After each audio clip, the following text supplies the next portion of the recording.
Mr. President, we exercise our right of reply to one more attempt by the leader of Pakistan to tarnish the image of this august forum by bringing in matters internal to my country and going so far as to spew falsehoods on the world stage.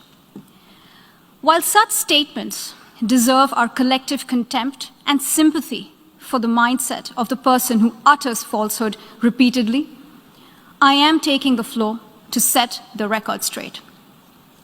Regrettably, this is not the first time the leader of Pakistan has misused platforms provided by the UN to propagate false and malicious propaganda against my country, and seeking in vain to divert the world's attention from the sad state of his country, where terrorists enjoy free pass while the lives of ordinary people, especially those belonging to the minority communities, are turned upside down. Mr. President, member states are aware that Pakistan has an established history and policy of harboring, aiding, and actively supporting terrorists. Such defense of terrorism is unacceptable in the modern world. We keep hearing that Pakistan is a victim of terrorism. This is the country which is an arsonist disguising itself as a firefighter. Pakistan nurtures terrorists in their backyard in the hope that they will only harm their neighbors. My delegation is exercising its right of reply in response to the statement made by the Indian representative. Jammu and Kashmir neither is a so-called integral part of India, nor is it India's internal matter. India remains in occupation of an internationally recognized disputed territory whose final disposition needs to be decided in accordance with the democratic principle of a free and impartial plebiscite under the United Nations auspices as provided for under numerous resolutions of the Security Council. In order to divert attention from ever-increasing international condemnation of India's widespread and escalating human rights abuses in Indian illegally occupied Jammu and Kashmir, India continues to level baseless allegations and rely on outright lie and obfuscation. India's compulsive obsession with Pakistan is neither new nor surprising. It has permeated its ruling elite and governance structures. But there is a method to this obsession, as it underpins India's electoral and foreign policy under the ruling RSS-BJP Hindutva-inspired government. The EU Disinfo Lab has graphically revealed how India has deployed such tools of deflection, deception, and disinformation against my country, including at the United Nations. Mr. President, India's violation of human rights in Indian-occupied Jammu and Kashmir are well documented in the two reports of the High Commissioner for Human Rights. Since 5 August 2019, the High Commissioner has urged India to unlock the situation and fully restore the rights that are currently being denied to the people of the occupied territory. Several special rapporteurs and mandate holders have also termed the human rights situation in Indian illegally occupied Jammu and Kashmir in a, quote, free fall, unquote. Major human rights organizations, including Human Rights Watch and Amnesty International, have expressed similar serious concerns about India's human rights violation, including in the occupied territory. Not surprisingly, Indian authorities have failed to respond to any of these communications. In fact, a witch hunt has been launched against those who dare to report these crimes. Only last year, Amnesty International ceased work in India, citing constant harassment at the hands of the government.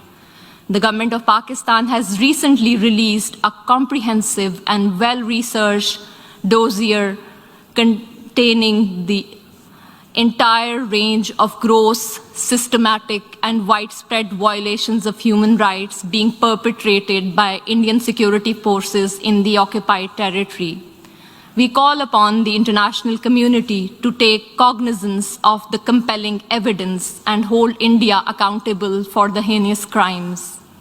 If India has nothing to hide, it must accept a United Nations Commission of Inquiry and agree to implement the Security Council resolutions stipulating a plebiscite to enable the people of Jammu and Kashmir to exercise their right to self-determination. Mr. President, as for India's use of the canard of terrorism, regurgitating stale arguments that are typical of all occupiers, let me emphasize that India itself is the principal perpetrator, sponsor, financer, and abettor of terrorism in the region. Today, India is involved in at least 4 different types of terrorism. First, India is resorting to state terrorism to suppress the people of Indian illegally occupied Jammu and Kashmir. Since 1989, Indian occupation forces have killed more than 96,000 Kashmiris, widowed around 23,000 women, and used rape as a weapon of war and orphaned more than 108,000 children.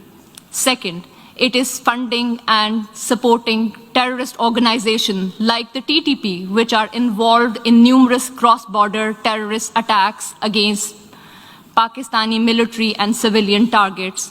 Over the last decade, thousands of Pakistanis have lost their lives or have been injured as a result of these Indian-sponsored terrorist attacks.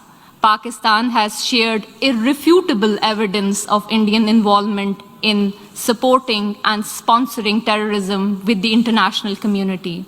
Third, India is financing and organizing mercenary terrorist organizations against Pakistan to impede economic growth and prosperity of the region. India's National Security Advisor, Mr. Ajit Doval, has publicly admitted supporting and financing of such mercenaries. The captured Indian spy, Kulbhushan Jadhav, has also confessed to organizing such terrorism in Pakistan. Fourth, India is being guided by a supremacist ideology that has mainstreamed Islamophobia and bigotry against minorities, particularly Muslims, in its political discourse. The RSS is one of the oldest fascist movements in the world, enjoys state protection, patronage, and support by BJP, the ruling party in India. It was RSS which was responsible for pogrom in Gujarat in 2002, which killed over 2,000 innocent Muslim children, women, and men. These anti-Muslim pogroms were later repeated in Mumbai and Delhi. One cannot expect anything new from the purveyor of Hindutva.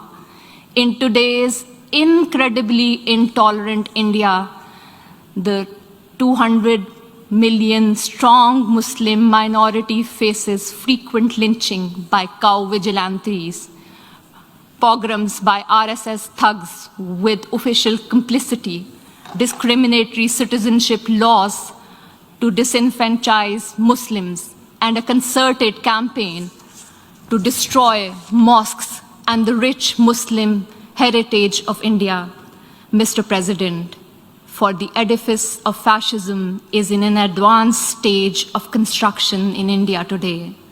The Hindutva order of the ruling party has created an atmosphere of fear among all minorities, including Muslims, Christians, Sikhs, and Dalits.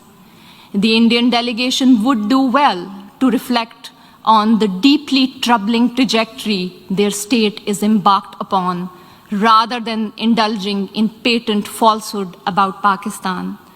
India must realize that it has continuously and miserably failed to suppress Kashmiris living under its occupation from demanding their inalienable right to self-determination. I thank you. Je remercie l'honorable. I thank the distinguished representative of Pakistan.